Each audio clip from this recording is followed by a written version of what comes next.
이 깊고 외진 강원도 산골짜기에서 들려오는 그 소리. 혹시 핏덩이의 울음소리였을까요? 찐적 드문 산중 턱 벌어진 옛 초가집 안쪽.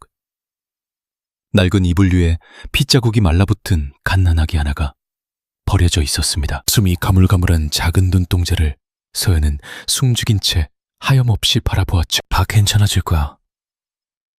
그 위로의 말이 대체 누구를 위한 것인지 그녀 자신도 알 수 없었어요. 품에 안긴 가여운 생명을 달래는 건지, 아니면 철저히 무너진 자신의 삶을 위로하는 건지 말입니다. 불과 반나절 전까지만 해도 거대 재벌가의 며느리였던 그녀는 남편의 외도와 시어머니의 냉혹한 결정으로 인해 땡전 한 푼 없이 길거리로 쫓겨난 처지였습니다. 목숨만 건진 걸 다행으로 여기라는 시어머니 윤정숙의 독설이 10년 결혼 생활을 악몽으로 만들었죠. 그 매서운 밤, 그녀는 강원도 산속 폐가에서 밤을 새우기로 결심했습니다. 낯선 아기를 끌어안고 혹한을 견디는 동안 동트기 전까지 폭설이 하얗게 쏟아졌습니다. 칼바람이 초가 지붕을 핥히고 지나갔지만 작은 생명은 그녀의 체온으로 서서히 온기를 되찾았어요. 그 누구도 예상하지 못했을 겁니다. 그 얼음 같은 폐가에서 시작된 인연이 10년 후 거대 명성그룹을 뿌리채 뒤흔들게 될 줄은요. 본격적인 이야기 시작 전에 구독과 좋아요 한 번씩 부탁드려요. 이 따뜻한 사연으로 좋은 기운 받아가시길 바랍니다. 지금 어디서 이 목소리에 귀 기울이고 계신가요? 댓글로 알려주시면 그곳까지 따뜻한 축복 전해드릴게요. 자, 이제 다음날 아침 이야기로 넘어가 볼까요? 턱설이 그치고 초가집 틈으로 밝은 아침 햇살이 스며들었습니다. 밤새 뜬 눈으로 지새운 서연은 아이를 안은 채 벽에 기대어 있었고, 온몸이 쑤셨지만 아이의 건강한 숨결이 모든 고통을 녹여주었죠. 이내 아이가 눈을 떴어요. 보채지 않고 그녀를 조용히 바라보는 커다란 눈망울이 마음을 사로잡았습니다. 낳아준 부모는 어디로 갔을까? 바깥을 살폈지만 폭설이 모든 흔적을 지워버렸어요. 결국 그녀는 아기를 꼭 안고 하산을 결심합니다. 젖과 따뜻한 곳이 절실했지만 수중엔 부겨진 3만 원뿐이었죠. 신용카드도 모두 막힌 상태. 시어머니의 잔인한 손길임을 직감했어요. 외투 한 자락 깊숙이 아기를 감싸 안고 남은 한 손으로 미끄러운 빙판길을 조심스레 디디며 숲을 빠져나왔습니다. 산기슭 초입에 허름한 마을 가게 하나가 눈에 띄었고 백발의 노인 한 분이 자리를 지키고 있었습니다. 낯선 이방인의 행색에 놀라며 묻는 어르신에게 그녀는 말 대신 옷자락 속에 숨겨둔 어린 생명을 살며시 내보였어요. 이 엄동설안에 아기를 안고 웬 고생이내며 경악하는 주인을 향해 그녀는 갈라진 목소리로 젖먹이용 식량을 애타게 찾았습니다. 가장 작은 깡통을 내어달라는 부탁에 어르신은 묵묵히 물을 끓여주며 어떠한 사연도 캐묻지 않으셨죠. 전 재산 3만 원을 미련 없이 털어넣은 덕에 기진맥진했던 아이는 비로소 따스한 한 끼를 삼킬 수 있었습니다. 오물거리며 젖병을 빠는 조그만 입술을 바라보며 그녀는 그제야 억눌러왔던 긴 한숨을 토해냈어요. 당장 오늘 밤 지붕 사물꽃조차 막막했습니다. 의지할 피부치도 없거니와 강민재라는 인간과 혼인한 뒤로 옛 지인들과의 연마저 모두 끊어진 지 오래였으니까요. 시어머니가 지난 10년간 치밀하게 그녀의 주변을 고립시켜왔다는 섬뜩한 진실을 깨달았을 땐 이미 돌이킬 수 없는 지경이었습니다. 그때 전방 어르신이 넌지시 말을 건넸습니다. 이 길로 10분쯤 걸어가면 비어있는 산골집이 하나 있다고요. 집주인이 타지로 떠나 방치된 곳이지만 비바람 피하기엔 충분할 거라며 손수 다리를 놔주겠다는 호의에 그녀는 멍하니 노인을 쳐다보았습니다. 대체 무슨 연유로 생면부지인 자신을 돕는지 의아해하는 시선 앞에서도 노인은 그저 묵묵히 가엾은 두 모자를 번갈아 바라볼 뿐이었습니다. 그 배려 덕에 당도한 촌집은 냉기가 올라오는 다 헐어빠진 폐가였지만 머리 위로 떨어지는 빗방울을 맞고 칼바람을 피해 숨을 고르기엔 더없이 훌륭한 요새였죠. 그녀의 팍팍한 산골살이는 그렇게 시작되었습니다.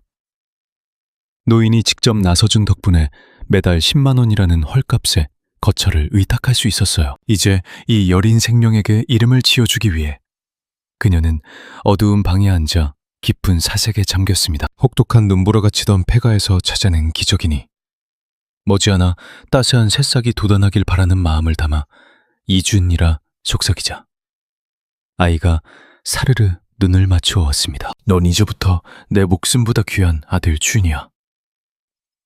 그렇게 모진 첫 계절을 이겨내고 훈풍이 불어올 무렵 그녀는 전방 어르신의 밭농사를 거들기 시작했습니다. 하루 품삯 5만 원을 주기 위해 그녀는 무거운 포대기로 칭얼거리는 아이를 질끈 동에 맨 채 흙밭을 뒹굴어야 했죠. 척추가 두 동강 날 듯한 고통 속에서도 악착같이 버텨냈고 무더위가 찾아오자 읍내 밥집 뒷방에서 설거지까지 도맡았습니다. 동이 트기도 전 새벽 5시면 어르신 품에 아이를 맡기고 나섰지만 은희는 단 한 번도 귀찮은 내색을 비치지 않으셨습니다. 낙엽이 질 땐 과수원으로 달려가 과일을 따고 다시 찬바람이 불기 시작하면 밤새 돌아가는 식품 공장의 야간 라인에서 뼈를 깎으며 살았습니다. 우리 준이는 참 티 없이 컸어요.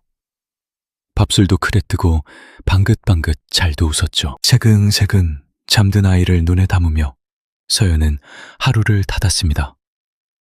그녀의 유일한 우주였죠. 그걸로 좋겠어요. 그런데 기묘한 일은 아이가 4살 되던 해 저녁상 앞에서 터졌습니다. 엄마, 내일 앞집 할머니 길에서 꽈당해. 놀란 서연이 수저를 툭 떨어뜨렸죠. 그게 무슨 소리야? 꿈에 나왔어. 셔터 앞에서. 그녀는 아들 눈을 빤히 들여다보았습니다. 농담기 하나 없는 묘하게 서늘한 표정. 흔한 애들 헛소리려니 하고 억지로 웃어넘겼어요. 하지만 이튿날 아침 거짓말처럼 그 할머니가 셔터 문 앞에서 그대로 고꾸라진 겁니다. 천만다나행으로 뼈는 안 부러지고 손목만 살짝 삐끗하셨어요. 다급히 노인을 부축하던 서연은 그 자리에 얼어붙었죠.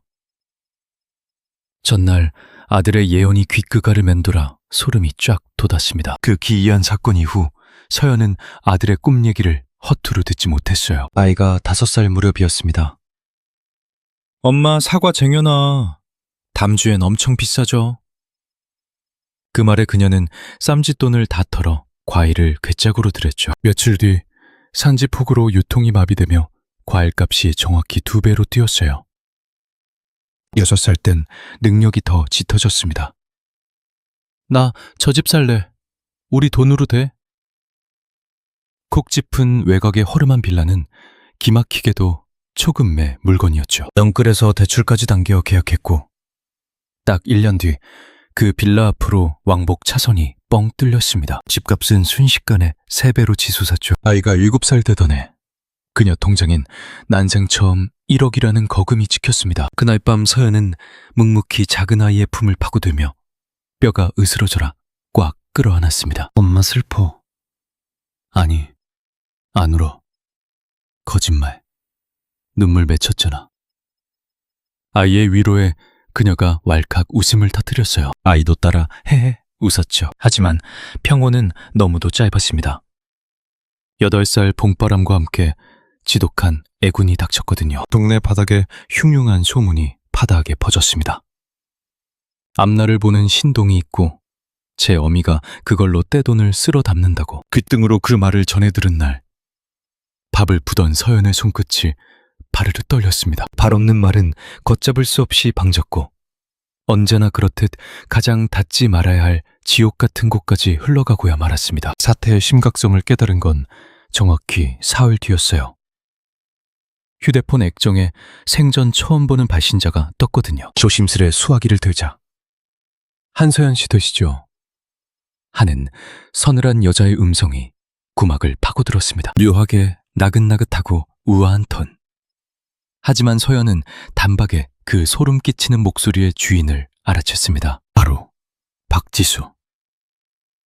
당장 끊고 싶었지만 온몸이 마비된 듯 굳어버렸어요. 종료 버튼을 누를 용기조차 증발해버린 그때 참 오랜만이네요, 형님.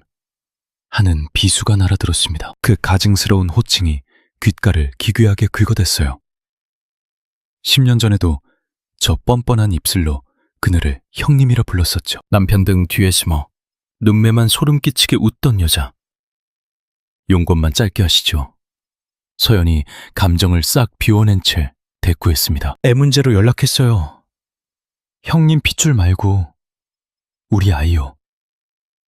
순간 서연은 숨이 턱 막혀 짙은 침묵에 빠지고 말았죠. 어머니가 몹시 뵙고 싶어 하세요. 형님 품에서 크고 있다는, 앞니를 기막히게 맞춘다는 그의 말이에요. 올 것이 왔구나. 서연은 지그시 눈을 감았습니다. 어느 정도 각오는 했지만 막상 육성으로 들으니 심장이 철렁 내려앉았죠. 영치가 콱 막히는 압박감 속에서도 내 아들입니다. 쏘아붙였지만 법적으론 생판남이잖아요. 조소가 돌아왔습니다. 박지슈의 가식적인 겉포장이 벗겨지며 칼날 같은 본색이 드러났습니다. 시어머니가 벌써 대형 로펌을 끼셨어요? 몰래 애 빼돌려 불법 양육했다고 걸고 넘어지면 불리하실 텐데요.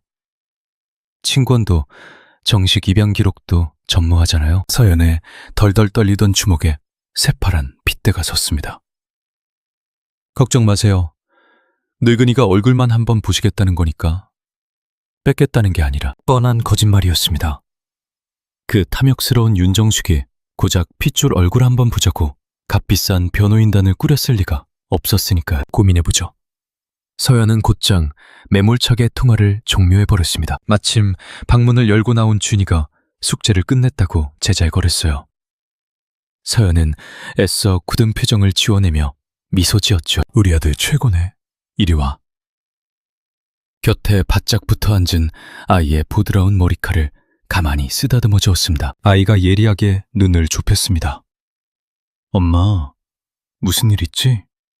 아니야, 거짓말. 두 사람의 짙은 시선이 허공에서 얽혔어요. 이제 갓 10살 된 너무도 투명한 눈망울이 서연의 먹먹한 죄책감을 천근만근 무겁게 짓눌러 왔습니다. 아까 전화 온 아줌마, 우리 괴롭히는 나쁜 사람이지? 서연이 차마 입을 떼지 못하자 아이가 조용히 속삭였어요. 실은 어젯밤에 또 꿈꿨거든. 심장이 덜컥 멈췄습니다. 크고 새까만 차가 우리 집 마당에 딱 서는 꿈. 거기서 무서운 할머니가 내렸는데 입만 비죽었고 눈동자는 텅 비어 있었어. 그 잔혹한 묘사에 서연은 숨 넘어가듯 아들을 와락 안아버렸죠. 갑작스러운 포옹에 흠칫 굳어있던 아이는 이내 고사리 같은 손을 뻗어 벌벌 떠는 엄마의 등을 먹먹하게 토닥여 주었습니다. 엄마, 나 안 떠날래. 그 한마디에 서연의 두 눈시울이 시뻘겋게 달아올랐습니다. 어디 안 간다고. 그 무서운 할머니 검은 차 말이야. 난 평생 엄마 곁에만 남을래. 이튿날 동네 낡은 변호사 사무실에 문을 두드렸죠. 애뜬 얼굴의 법조인은 그녀의 기구한 사연을 묵묵히 들어주었습니다. 서류상으론 아직 친자식이 아니네요. 총각을 다투는 일이니 지금 즉시 정식 호적에 올리는 절차부터 시작합시다. 저쪽에서 법적 꼼수를 부리기 전 선수 쳐야 합니다. 기간은요, 아무리 빨라도 석 달은 걸릴 겁니다. 만약 그쪽에서 딴지를 걸고 넘어지면 기약 없이 늘어지겠죠. 그녀는 피가 나도록 꾹 아랫입술을 물어뜯었습니다. 무조건 진행해 주세요. 담당자가 무겁게 쳐다봤습니다. 상대편이 그 거대한 명성그룹 윤 회장이라면 계란으로 바위치기일 텐데요. 각오하고 있어요. 그녀의 결심은 바위처럼 단단했습니다. 상관없으니 서둘러 주세요. 그렇게 홀로 발걸음을 돌려 귀가하던 찰나였습니다. 아들 녀석이 밥보다 찾는 신액을 집어들고 동네 가게 계산대에 섰을 때 곁에서 불쑥 낯선 목소리가 파고들었습니다. 혹시 한서연님이신가요? 단정하게 차려입은 마흔 언저리의 사내였죠. 본능적으로 온몸의 솜털이 곤두서는 듯했습니다. 누구시죠? 최동욱입니다. 투자 쪽 일을 하죠. 그가 불쑥 내민 연락처를 그녀는 냉랭하게 밀어냈습니다. 제게 접근하는 저희가 뭡니까? 꼬마가 예지몽을 꾼다는 풍문을 들었거든요. 처음엔 그저 헛소문이려니 치부했었습니다. 하지만 우리 애 관련해선 단 한마디도 섞기 싫군요. 오해 마시죠? 그 아이 때문에 온 건 아니니까요. 사내가 침착하게 대꾸했습니다. 당신에게 닥친 위기를 도우러 온 겁니다. 그녀는 목석처럼 굳어버렸죠. 거대 재벌이 당신을 노리고 옥죄어 온다는 거 뼈저리게 느끼지 않습니까? 일개 그날 밤 곤히 잠든 아들의 숨소리를 들으며 그녀는 깊은 번뇌에 빠졌습니다. 차가운 생수를 들이켜며 어두운 주방에 홀로 앉아 있었죠. 하필 이 시점에 그 사내가 왜 내 앞에 나타난 걸까? 생면부지의 그를 신뢰해도 될까? 내 아이의 안위를 지킬 유일한 방도는 과연 무엇일까? 나 홀로 감당할 수 있는 싸움일까? 꼬리에 꼬리를 무는 법적 비용을 헤아려 보니 흙수저인 그녀로선 끝이 안 보이는 늪이었습니다. 그 탐욕스러운 노파에겐 썩어나는 재물과 남아도는 여유가 있었지만 그녀가 가진 전부라곤 이 가엾은 혈육 하나뿐이었거든요. 이 아이를 사수하려면 내 스스로가 거대한 괴물이 되어야만 해.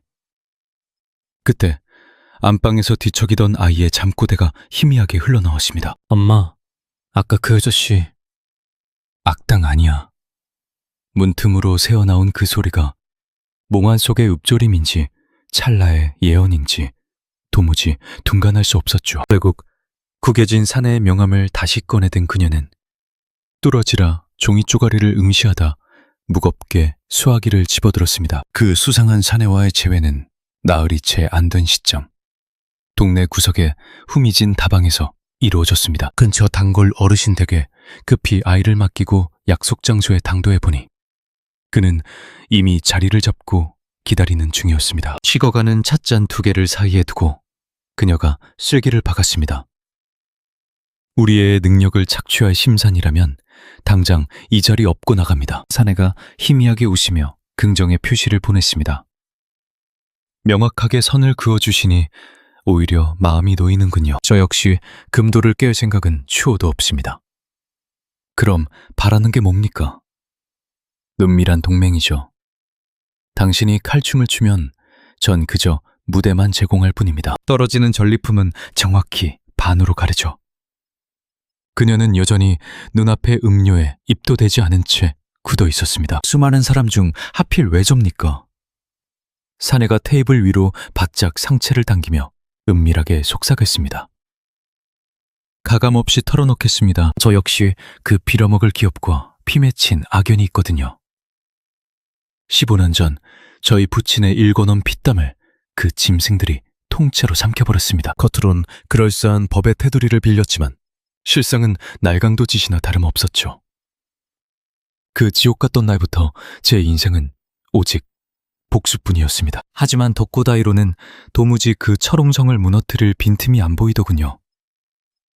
그 처절한 진심에 그녀의 흔들리던 시선이 멎었습니다. 결국 그래서 저를 미끼로 택한 거였군요. 부정하진 않겠습니다. 제게 결여된 결정적 무기를 당신이 쥐고 있으니까요. 집으로 돌아와 저녁샘을 몰린 뒤 그녀는 조심스레 아들을 다그쳤습니다. 아가, 아까 그 삼촌을 몽중에서 만났다고 했지? 무슨 내용이었는지 말해줄래? 아이는 만지작거리던 장난감을 내려놓고는 시면에 잠긴 듯 가만히 기억을 더듬었습니다. 그 삼촌이 엄마 곁을 든든하게 지키고 서서 두 사람이 똑같은 곳을 응시하고 있었어. 그게 전부니? 근데 엄마, 그건 분명 기분 좋은 길몽이었어. 가슴이 따뜻해지는 느낌이었거든. 그 한마디에 그녀는 억눌렸던 깊은 탄식을 조용히 토해냈습니다. 혹시 요새 자면서 또 다른 환상을 본 적 있니? 녀석이 머뭇거리다 고개를 끄덕였습니다.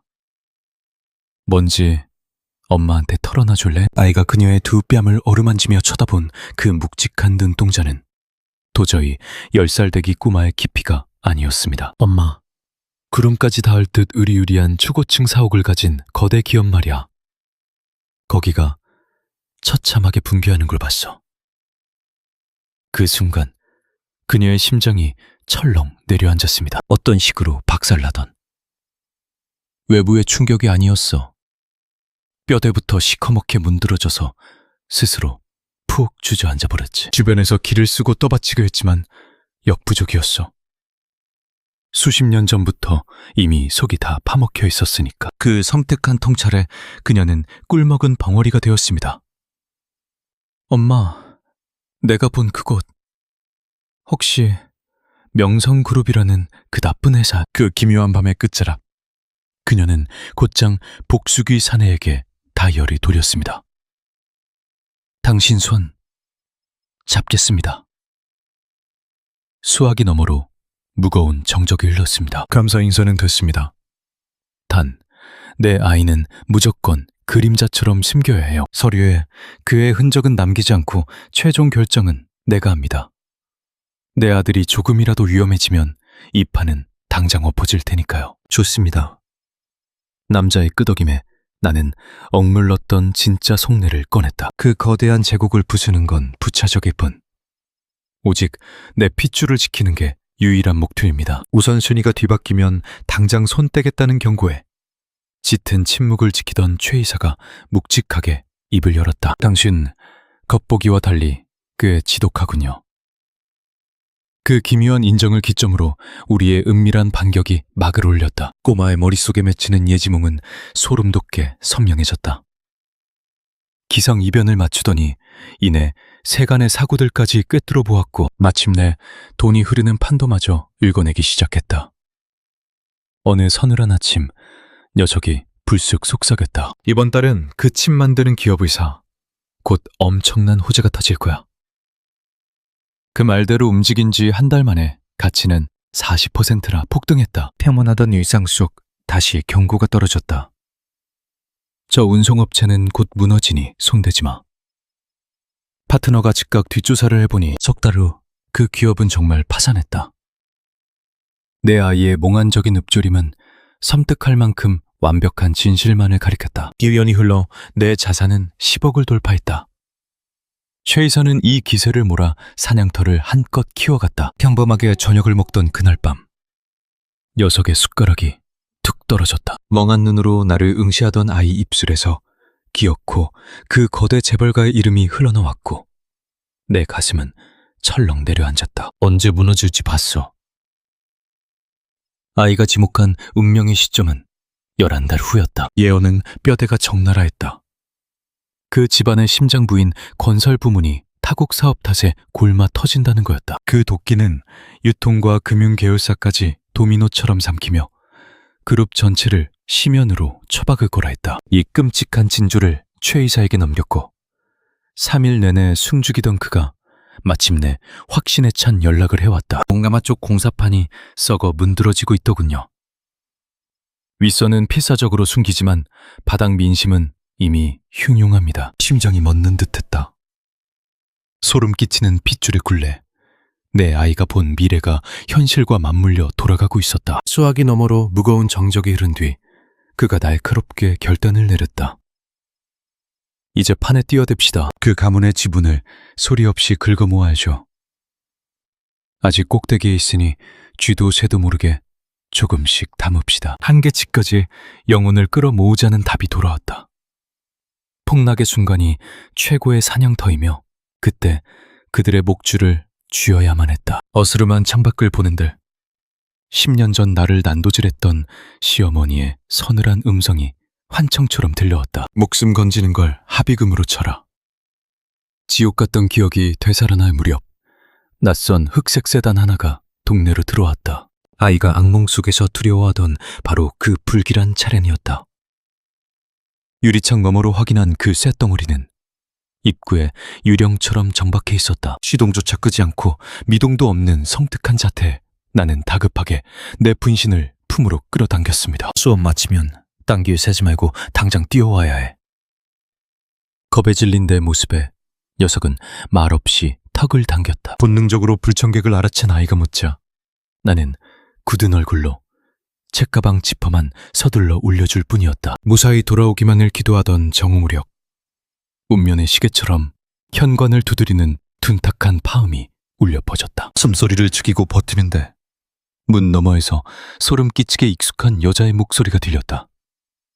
나는 떨리는 숨을 삼켰다. 빗장을 풀자 10년 전과는 완전히 다른 계급의 인간으로 지장한 그 비서가 서 있었다. 짐승의 털을 휘감고 고가의 가죽 가방을 쥔 그녀 뒤로 묵직한 사내들이 진을 치고 있었다. 정장 입은 사냥개들을 대동한 모습에 도리어 내가 안으로 들이는 여유를 부리자 그녀 눈동자가 흔들렸다. 경계하듯 신발을 벗고 들어온 그녀는 두어 걸음이면 끝나는 나의 초라한 보금자리를 훑어보았다. 푹 꺼진 소파와 바랜 냉장고. 꼬마의 온기가 묻은 책걸상을 바라보던 그녀 눈빛에 묘한 일렁임이 번졌다. 사모님 지시로 왔습니다. 아이 얼굴을 꼭 확인하고 싶어 하셔서요. 속이 뻔한 수작이라 대꾸하자 그녀가 한숨을 내쉬었다. 그분이 굳이 제 핏줄의 숨통을 조이시겠습니까? 대조 타고난 손주가 흥미로우실 뿐입니다.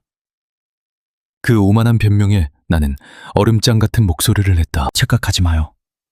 그 노인의 더러운 호기심 따위가 침범할 수 없는 온전한 내 새끼니까. 단 한 발자국도 곁을 내어줄 수 없다는 선언에 그녀의 얌전했던 눈매가 순식간에 찢어졌다. 위선의 탈을 받고 서류상 남남 아닝하는 비수가 날아들었고 나는 기가 차서 코웃음을 쳤다. 호적 정리 중이니 헛소리 말고 변호사 통해서 연락해. 나의 차가운 문전박대에 그녀는 입술을 깨물었다. 미련 없이 몸을 일으킨 그녀가 문지방을 넘으며 스산하게 속삭였다. 아시잖아요.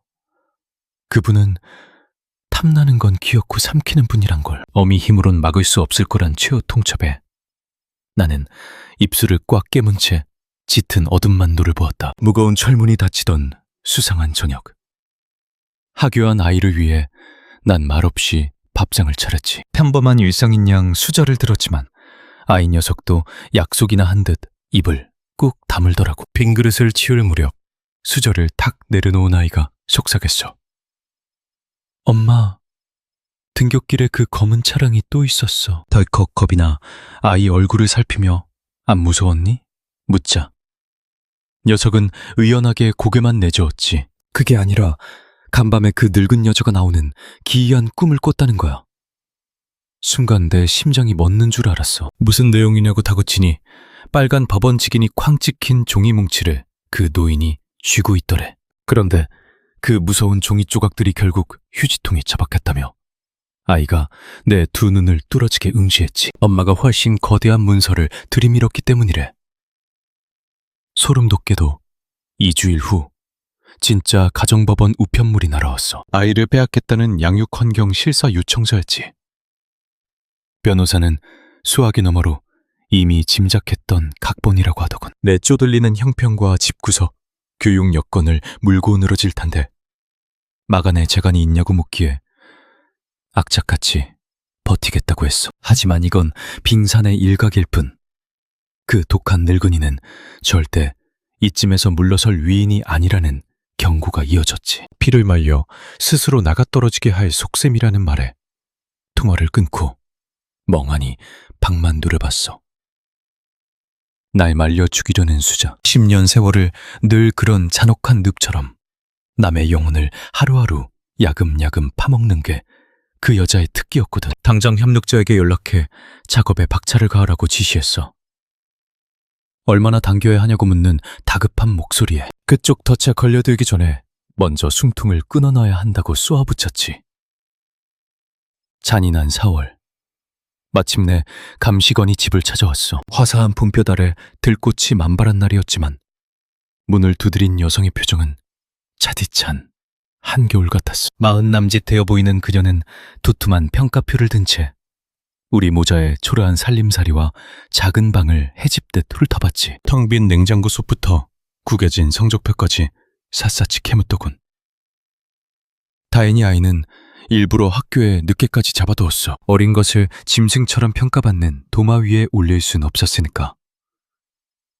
이윽고 그녀가 아이와의 기막힌 첫 만남에 꼬치꼬치 캐묻더라. 왜 즉시 경찰에 넘기지 않았냐는 압박에 폭우가 쏟아지던 캄캄한 새벽이라 당장 어쩔 도리가 없었다고 맞받아쳤어. 일단 얼어 죽어가는 생명부터 살려놓고 보니 핏줄보다 진한 운명이 되어버렸다는 내 대답에 그녀의 눈빛이 날카로워졌어. 사람 속을 저울질하듯 빤히 보더니 저쪽에서 내가 핏덩이를 인질 삼아 돈 장사를 하려 든다고 모함한다는 거야. 기가 막혔지만 평정심을 유지했어. 우리 녀석이 워낙 영특하고 사람 마음 읽는 재주가 뛰어나다고 당당히 밝혔지. 그 기특한 재주로 험난한 세상을 함께 버티온 게 죄라면 죄냐고 반문하니 더는 억지를 부리지 못하더라고. 불청객이 떠난 뒤 무거운 걸음을 옮겨 집으로 들어가자 해질녘 하교한 아이가 짐을 툭 던지며 조심스레 내 눈치를 살피더군. 그 아줌마 같냐는 물음에 애써 웃어 보였더니 녀석이 안도하며 꼬깃꼬깃한 무언가를 책가방 깊은 곳에서 뽑아냈어. 구겨진 종이장이었어. 오늘 교실에서 적어낸 글이라며 불쑥 내미는 손을 나는 영문도 모른 채 건네받았지. 맑은 알림장 끄트머리엔 삐뚤빼뚤한 진심이 박혀 있었어. 내가 열에 들떠 신음할 때 뜬 눈으로 밤을 지새워준 유일한 사람. 온 세상이 어둠으로 변해 벌벌 떨 때 따뜻하게 안아준 나의 구원자. 단 한순간도 날 혹덩어리 취급하지 않은 진짜 내 가족. 그 뭉클한 문장들 앞에서 난 돌부처처럼 굳어버렸어. 가족 자랑을 적어내라는 숙제였는데 최고로 멋지게 해내지 않았냐며 웃는 아이를 향해 그저 멍하니 긍정의 눈물만 흘렸어. 목이 메어 벙어리가 된 그 며칠 뒤 거대 기업의 은밀한 금고직이었던 낯선 여자가 기적처럼 날 찾아온 거야. 내 정보원을 거쳐 비밀 회동을 제안하더라고. 중대한 폭로가 있다는 말에 당연히 함정일까봐 가시를 세울 수밖에 없었지. 그 악질 노인네가 심은 첩자 아니냐고 따졌지만 놀랍게도 그쪽에서 제 발로 호랑이 굴을 빠져나온 내부 고발자였어. 수치를 치열하게 저울질한 끝에 마주한 그 여자의 몰골은 참담했어. 짙은 수심이 겹겹이 내려앉은 얼굴이었지. 다크서클이 턱까지 내려온 그녀가 핏기 없는 입술을 달싹이며 입을 열기까지 수만 번을 망설였다고 털어놓더군. 15년의 침묵. 나는 승죽의 다음 말을 기다렸고 그녀는 과거 해외에서 벌어진 거대한 비자금 장부를 폭로하기 시작했어. 애초에 조작된 숫자 투성이 사업이었대. 실무자였던 자신에게 그 잔혹한 피도 눈물도 없는 늙은이가 직접 지시를 내렸다며 가짜 장부로 진실을 덮으라던 만행. 그런데 왜 하필 지금 배신을 결심했냐는 내 날카로운 질문에 여자가 시선을 맞추었어. 뜻밖에도 내 아이 때문이라는 거야.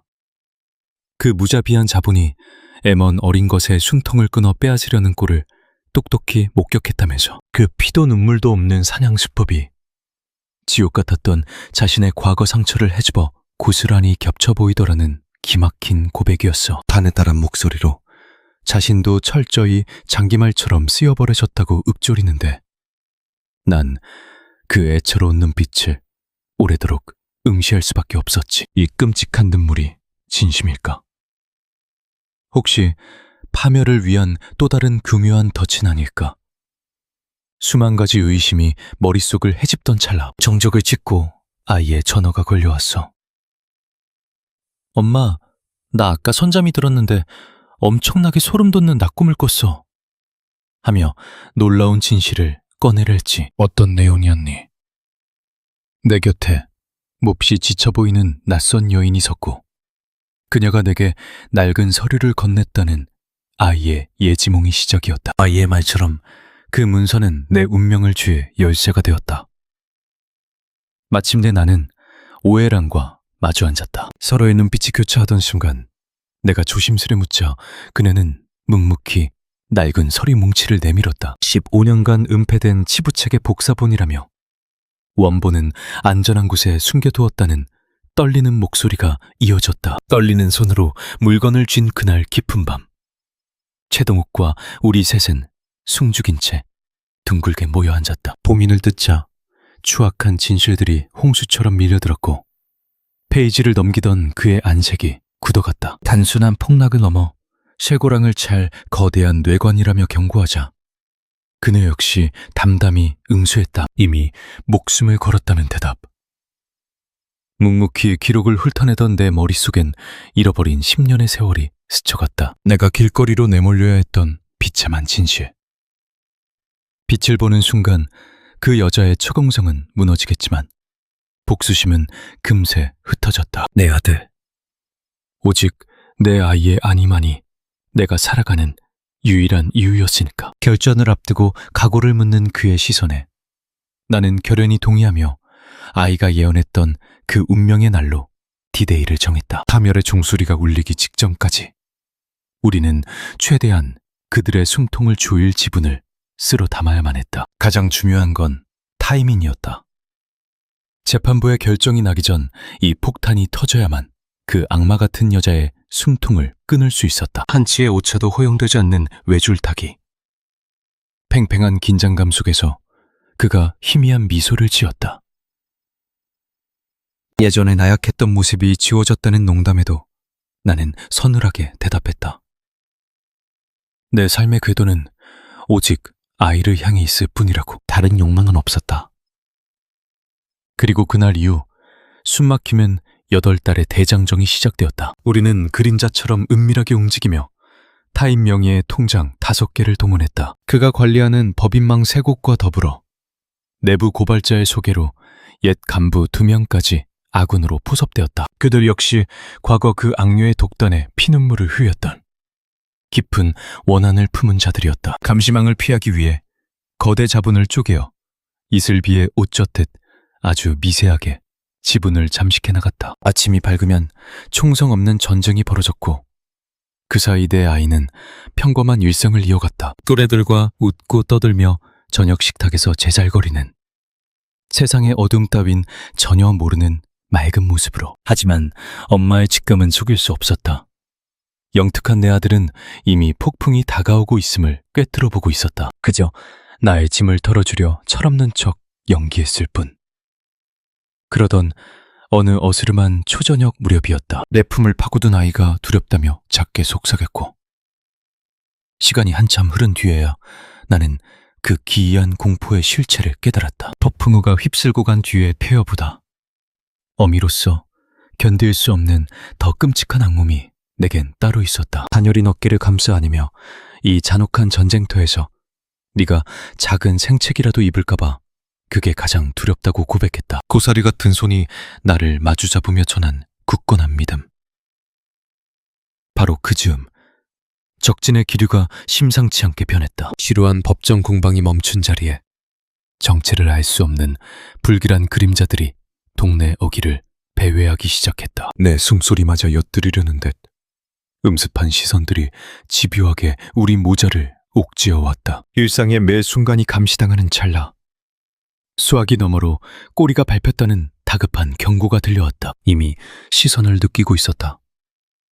대책을 묻는 말에 나는 오히려 쥐어짜낼 약점이 없다며 태연하게 맞받아쳤다. 철저히 양지의 룰을 따르고 있었기에 그 독사가 분명 등 뒤에서 비수를 갈고 있을 거란 불길한 예감이 들었다. 표적은 내가 아니었다.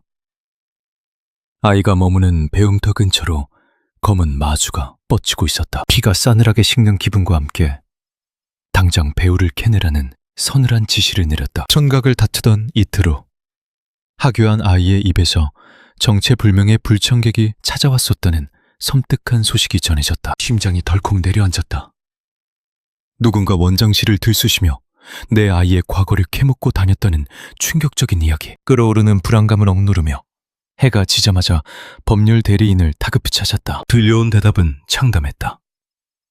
그 거대 기업의 주인이 기어이 아이의 사생활까지 파헤치겨 발톱을 드러낸 것이다. 육 환경의 빈틈을 노리는 교활한 수작을 제도적으로 막을 길이 없다는 절망에 조용히 수화기를 내려놓았다. 어둠이 짙게 깔린 유리창 너머로 우릴 가두는 보이지 않는 감옥의 벽이 서서히 좁혀오는 듯했다. 벼랑 끝에 선 그 순간 작은 온기가 다가와 내 손을 꽉 쥐며 예의 그 기묘한 예지몽이 다시 찾아왔음을 알렸다. 거대한 마천루가 속절없이 무너져 내리는 환영.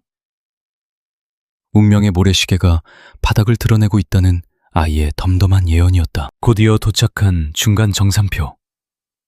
우리가 뼈를 깎듯 모아들인 적의 심장부 소유권은 고작 8%에 불과했다. 승부를 뒤집으려면 15%의 벽을 넘어야만 했다.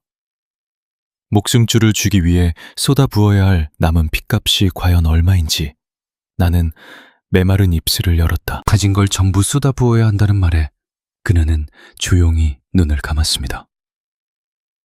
삶의 전부였으니까요. 아이와 함께 억척스레 일군 피땀 어린 결실이었죠.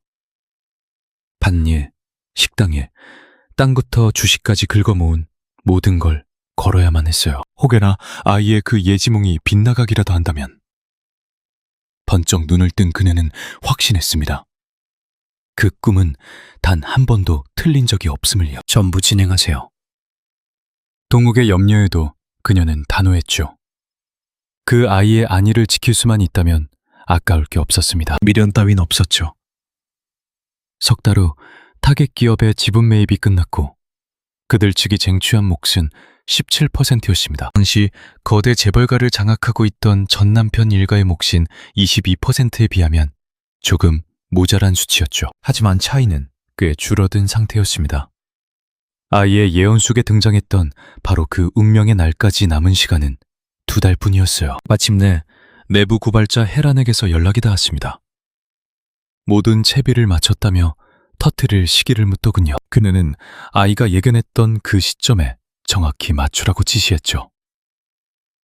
수화기 너머로 짧은 정적이 흘렀습니다. 도대체 두렵지는 않냐는 헤란의 떨리는 질문에 그녀의 시선은 조용히 아이가 머무는 방문을 향했습니다. 책상 앞에 앉아 연필을 쥐고 있는 아이의 가냘픈 뒷모습이 눈에 들어왔죠. 솔직히 두렵다고 대답했습니다. 하지만 저 어린 핏줄이 지난 10년간 감당해야 했던 공포에 비하면 아무것도 아니었죠.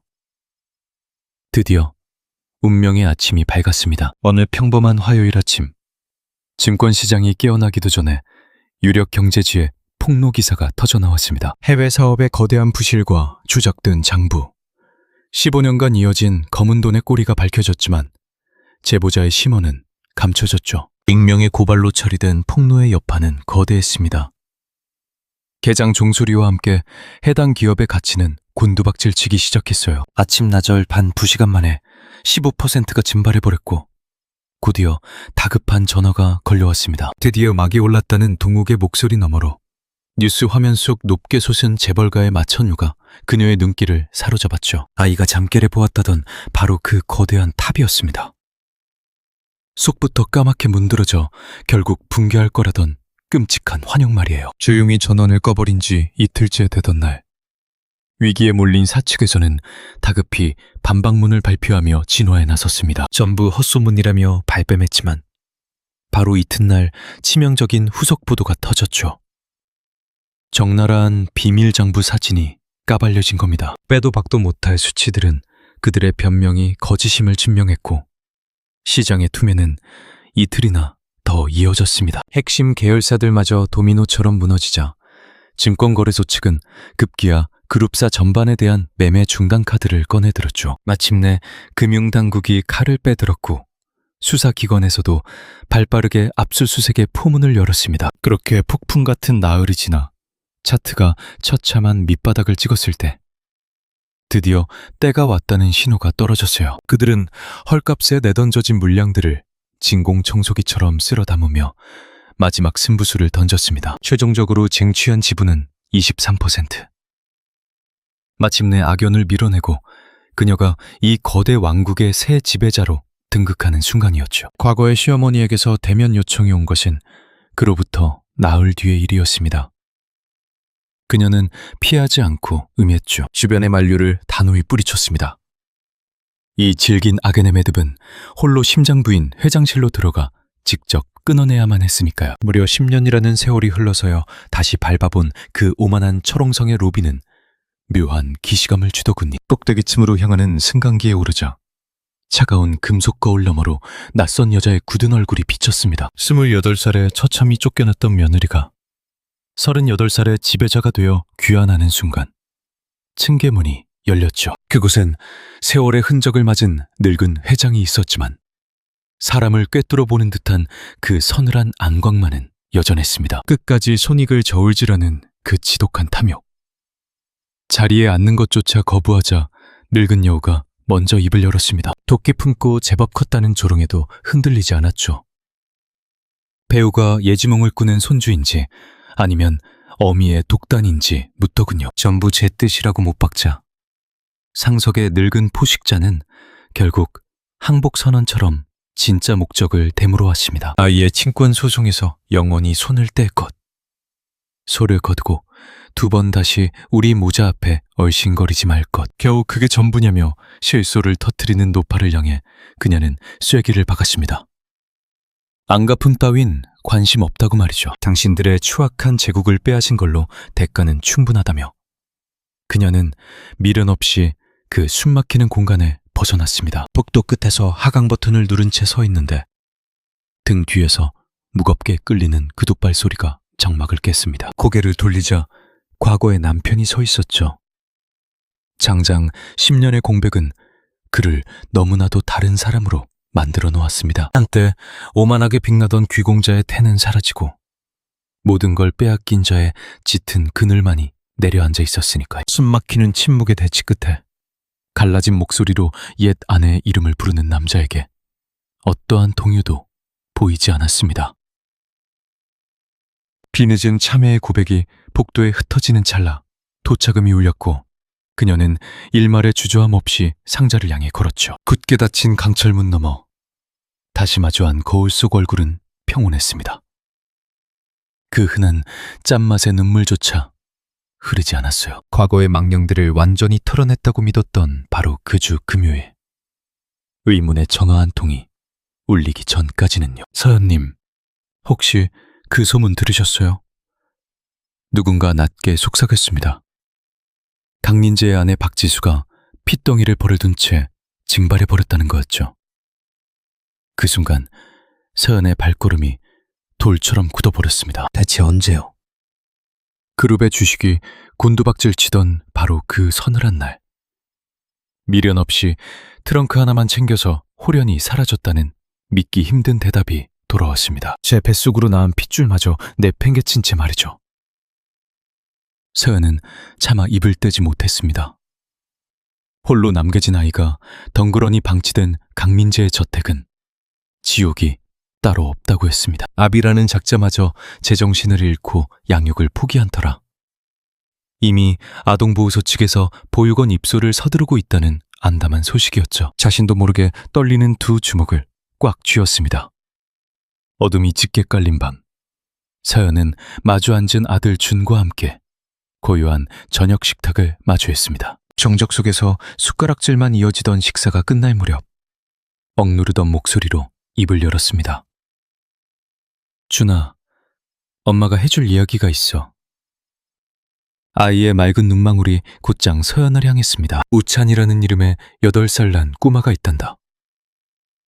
준은 섣불리 대답하는 대신 가만히 다음 말을 기다려주었습니다. 어른들의 무책임 속에서 버려져 당장 시설로 쫓겨날 처지라고 하네. 아이의 숨결이 멈칫하더니 조심스러운 질문이 날아왔습니다.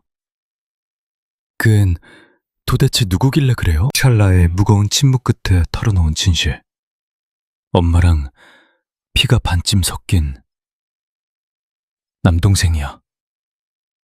준의 두 눈이 놀란 듯 가볍게 떨렸습니다. 아이는 길고 긴 시간 동안 묵묵부답으로 까만 유리창 너머만 응시하더니 이내 시선을 돌려 서연의 얼굴을 찬찬히 살폈습니다. 그래서 엄마 마음은 지금 어떤데요? 그저 태어난 잘못밖에 없는 가여운 생명이니까.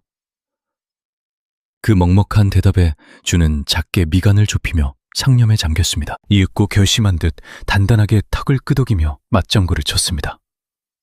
맞아요. 그 애한텐 아무 잘못도 없잖아요. 차디찬 보육원 문턱을 넘게 내버려 두고 싶진 않아. 우리가 직접 품지는 못하더라도 숨통이 트일 만큼만 몰래 숨어서 보살펴주고 싶단다. 아이의 시선이 한없이 깊어졌습니다. 난 정말 아무렇지도 않아요, 엄마. 되묻는 서연의 눈빛에 준이 진심을 담아 다독였습니다. 진짜라니까요. 아, 그리고요. 말해보려. 분명 그 꼬마도 나중에 훌쩍 커서 엄마에게 감사 인사를 전하러 올 거예요. 제가 어젯밤 꿈속에서 다 봤거든요. 그 따스한 예언에 서연은 말없이 실행에 착수했습니다. 껄끄러운 강민재와 굳이 목소리를 섞을 이유는 없었죠.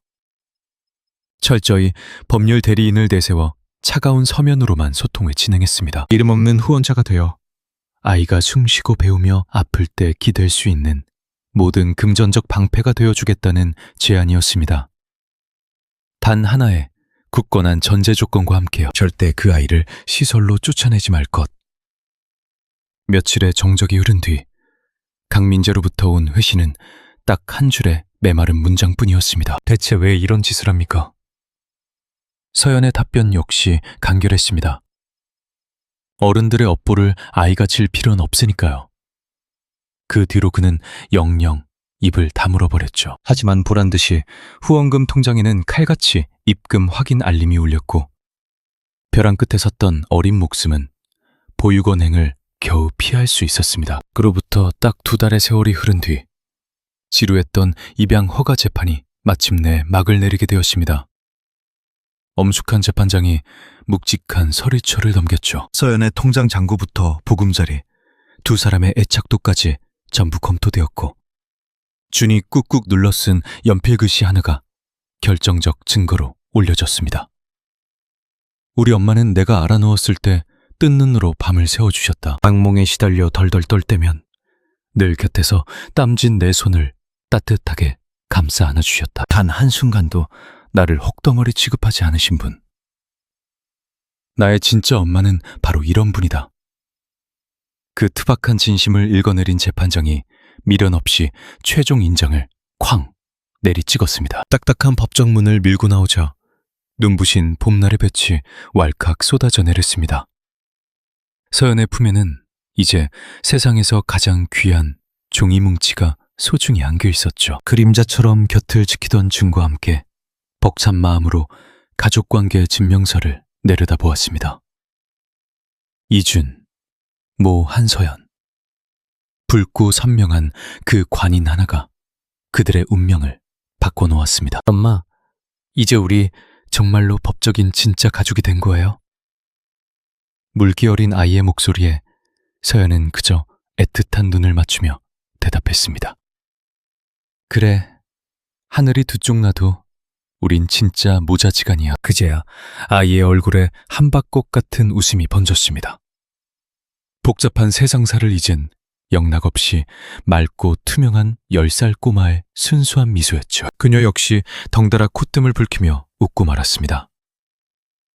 노을빛이 붉게 타오르던 그날 저녁, 집 앞마당 낡은 평상에 홀로 걸터앉아 저무는 하루를 가만히 느꼈습니다. 집 안에서는 사각사각 연필을 굴리는 소리가 들려왔고 서연의 기억은 문득 10년 전 그 지독히도 스산했던 칠흑 같은 폐가 속으로 빨려 들어갔습니다. 매서운 폭우가 몰아치던 밤, 싸늘하게 식은 담요 위에 숨죽인 채 버려져 있던 핏덩이. 벼랑 끝에 서 있던 그 시절의 서연에겐 정말이지 가진 게 단 하나도 없었습니다. 수중에 도는커녕 비를 피할 지붕도 손 내밀어줄 이도 없던 막막한 처지였죠. 그 꽁꽁언 작은 몸뚱이를 덥석 끌어안던 순간 거창한 미래 따위는 계산조차 하지 못했습니다. 그저 살려야겠다는 본능뿐이었습니다. 내 체온을 나누어 이 숨결을 지켜내야겠다는 맹목적인 이끌림. 오직 그뿐이었으니까요. 그 찰나의 우연한 구원이 기적 같은 10년의 끈끈한 서사를 엮어낸 겁니다. 상념을 깨고 진동이 울렸고 최동욱 비서의 문자가 도착했습니다. 영성그룹 임시주총일자가 최종 확정되었습니다. 이제 대표님께서 직접 이사회 중심부로 진입하셔야 할 때입니다. 차가운 액정 화면을 물끄러미 내려다보며 그녀는 짧고 깊은 호흡을 내쉬었습니다. 손가락을 움직여 전송한 답장의 첫머리는 뜻밖의 이야기였습니다. 오늘부로 우리 준이 완벽한 제 아들이 되었습니다. 그러니 이제 미뤄뒀던 그 전쟁터에도 기꺼이 참전하죠. 며칠 뒤 열린 청해장전은 폭풍 전야처럼 고요했고 서연은 빳빳한 정정 차림을 과감히 거부했습니다. 번자나처럼 소박하고 단정한 일상복 차림. 가식 없이 맨몸으로 맞서는 편이 자신다웠으니까요. 육중한 회의실 문이 열리자마자 맹수들의 날카로운 눈초리가 일제히 굳혔습니다. 하지만 그녀의 발걸음엔 일말의 흔들림도 없었죠. 앙숙이던 윤정숙의 빈자리를 지나 어두운 구석자리에 초라하게 웅크린 강민재의 모습이 눈에 들어왔습니다. 공중에서 허망하게 부딪힌 두 사람의 시선.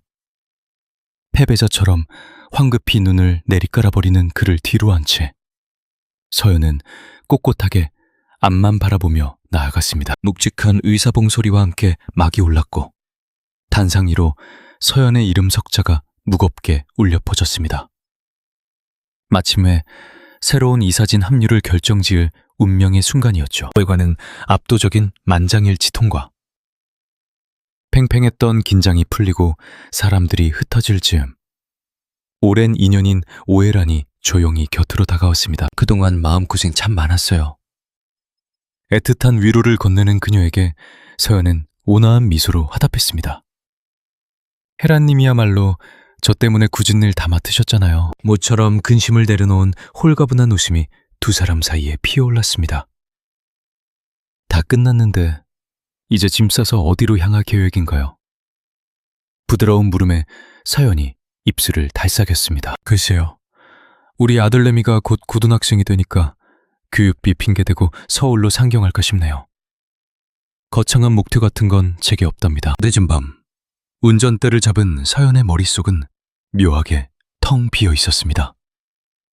모든 일정이 끝난 고요한 귀갓길이었죠. 정적을 깨고 아들 준에게 전화를 걸었습니다. 이제 가. 밥은 라면 먹었지. 엄마가 안 계시니까. 피식 실소가 터져 나왔습니다. 뭐 사갈까? 수화기 너머로 기묘한 침묵이 흘렀어요. 엄마, 방금 이상한 꿈을 꿨어. 또? 근데 대단한 건 아니야. 뭔데 그래? 아이의 대답은 엉뚱하게도 엄마가 돼지고기를 사오는 모습이었습니다. 그만 폭소가 터지고 말았죠. 알겠어. 기대해. 홀린 듯 고깃집에 들러 고기를 집어들며 그녀는 강렬한 기시감에 사로잡혔습니다. 10년 전 바로 이맘때 그녀의 수중엔 단돈 3만 원이 전부였거든요. 아기 밥을 사고 나면 탕 비던 지갑. 어엿한 대기업 임원이 된 지금 그녀를 벅차게 하는 건 화려한 성공이 아닙니다. 어두운 빈집을 밝히며 자신을 기다려주는 한 아이의 존재. 오직 그뿐이었습니다. 현관문이 열리자마자 튀어나온 녀석이 고기 봉지를 채가며 소리쳤습니다.